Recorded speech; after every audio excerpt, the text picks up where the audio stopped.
Assalamualaikum warahmatullahi wabarakatuh. Perkenalkan, nama saya Diana Akmalia dari kelompok 1 dan juga anggota kelompok saya Amalia Putri, Farah Zalfa, Helmalia dan juga Nurul Fatia Dharma.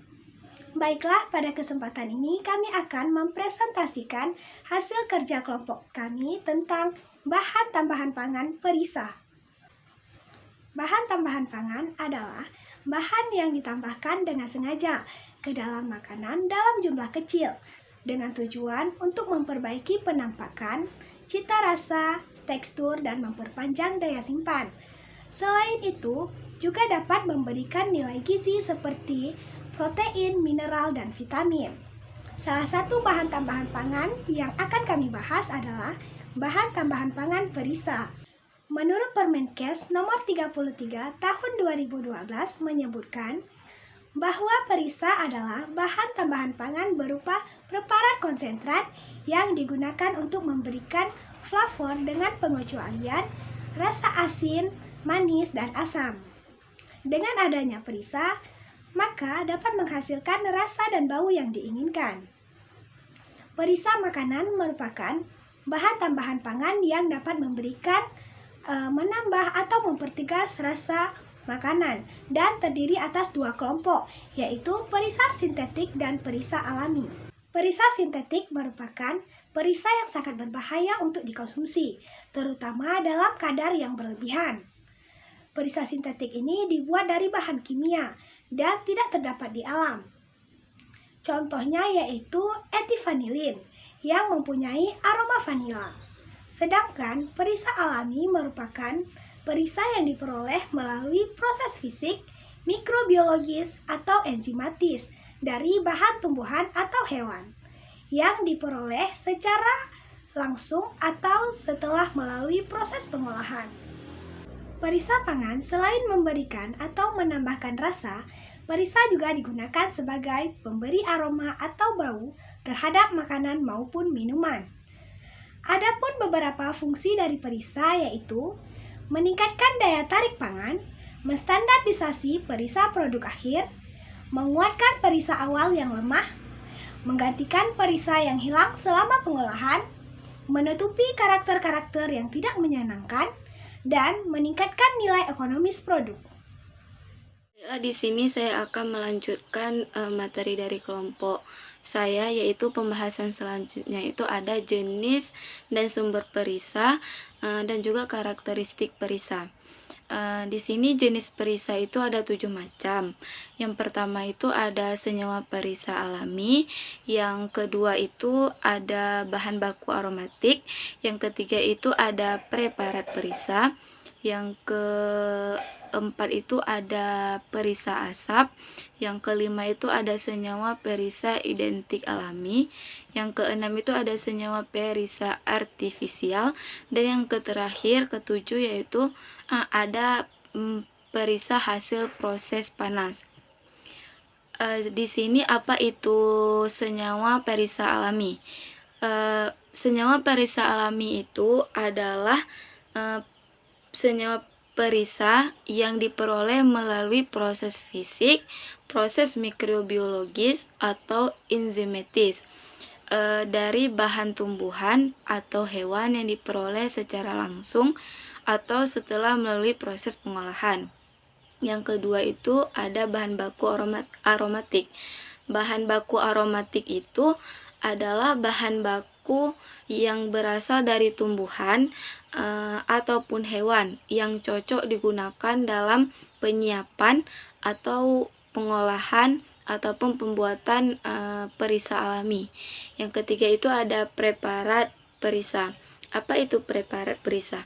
Preparat perisa itu adalah bahan baku yang disiapkan atau diproses untuk memberikan flavor yang diperoleh melalui proses fisik, mikrobiologis, atau enzimatis dari bahan pangan ataupun tumbuhan maupun hewan yang diperoleh secara langsung setelah proses pengolahan. Yang keempat itu ada perisa asap.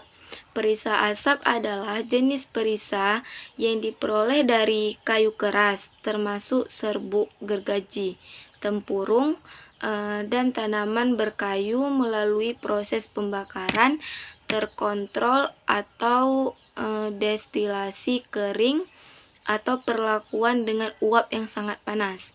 Dan selanjutnya dikondensasi serta difraksinasi untuk dia itu untuk mendapatkan flavor yang diinginkan. Yang kelima itu ada senyawa perisa identik alami. Senyawa perisa identik alami itu adalah senyawa perisa yang diperoleh secara sintesis atau diisolasi melalui proses kimia dari bahan baku aromatik alami dan secara kimia identik dengan senyawa yang ada dalam produk alami. Yang keenam itu ada senyawa perisa artifisial. Itu adalah senyawa perisa yang disintesis langsung secara kimia yang belum teridentifikasi dalam produk alami. Dan yang ketujuh itu ada perisa hasil proses panas. Adalah jenis perisa dari bahan atau campuran bahan yang diizinkan digunakan dalam pangan, atau yang secara alami terdapat dalam pangan atau diizinkan digunakan dalam pembuatan perisa hasil proses panas. Selanjutnya itu ada karakteristik perisa. Secara garis besar dapat dikatakan bahwa perisa yang digunakan pada produk minuman sebaiknya mempunyai karakteristik sebagai berikut. Yang pertama, dia itu berbentuk cair atau bubuk. Yang kedua, umumnya larut dalam air atau dapat dilarutkan pada media air. Yang ketiga itu gabungan dari berbagai material berflavor. Yang keempat itu bukan merupakan senyawa flavor tunggal.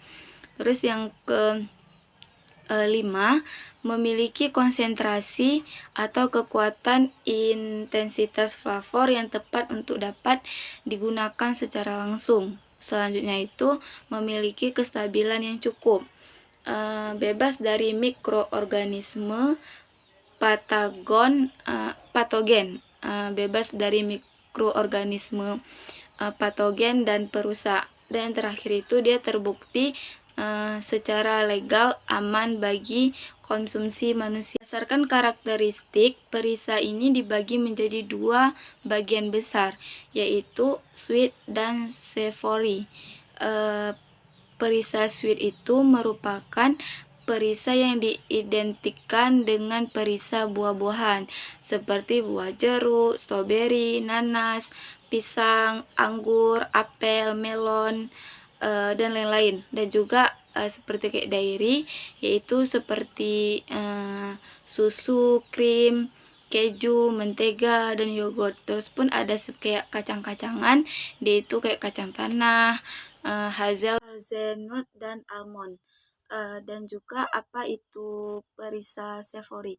Perisa savory itu perisa yang diidentikan dengan perisa gurih atau asin dibagi menjadi kelompok daging seperti ayam, sapi, babi, kelompok tunggal seperti bawang bombay, bawang putih, jahe, kayu manis, kelompok yang dimasak seperti asap, panggang, oriental, kecap, seperti seafood itu ada kayak ikan, udang, kepiting, terus sayuran itu kayak jamur, wortel, kentang, dan sebagainya. Selanjutnya, batas penggunaan BTP dan nilai ADI BTP.